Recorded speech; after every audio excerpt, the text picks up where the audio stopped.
దొరికిపోయాను. ఇంటి ఓనర్లా ఉన్నాడు.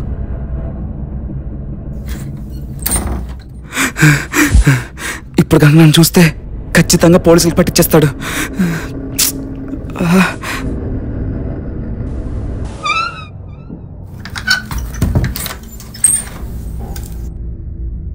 అదేంటి, ఇంటి ఓనర్ అయితే డైరెక్ట్గా లోపలికి వస్తారు కదా, నాలాగా ఫ్లాష్ వేసుకుని వస్తున్నాడేంటి?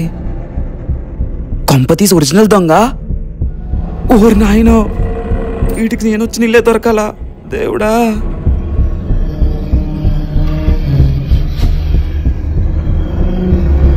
ఎటు వెళ్ళిపోయాడు?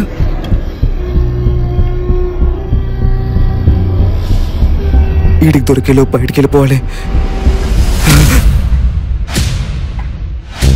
Sir sir please sir, sorry sir, ఏదో తప్పైపోయింది సార్, తెలియజేసింది సార్. అమ్మాయి వాయిస్ లా ఉంది. Sorry sir, please sir, sorry sir. ఈ గొంతు ఎక్కడో విన్నట్టుందే. Please sir, sorry sir. Sir sir sorry sir. ఇది అసలైన దొంగ.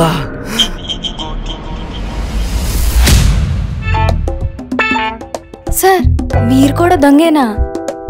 ప్లీజ్ సార్, నేను ఎవ్వరికి చెప్పను, నన్ను వదిలేయండి sir. Hey Sarik, what is sudden surprise? అది నేను అడగాలి, నువ్వేంటి ఎక్కడా? అంటే నువ్వు దొంగవేనా? పోనీలే.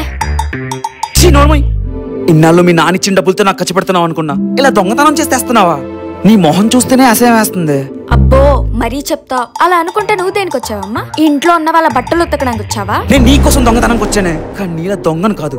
అన్నిసార్లు దొంగ దొంగ అని అనుకో. నేను దొంగనైతే నా డబ్బులు వాడుకుని నువ్వు కూడా దొంగవే తెలుసా? అదే కదే నా దరిద్రం. ఎవరో వచ్చినట్టున్నారు. ఇద్దరం దొరికిపోతాం.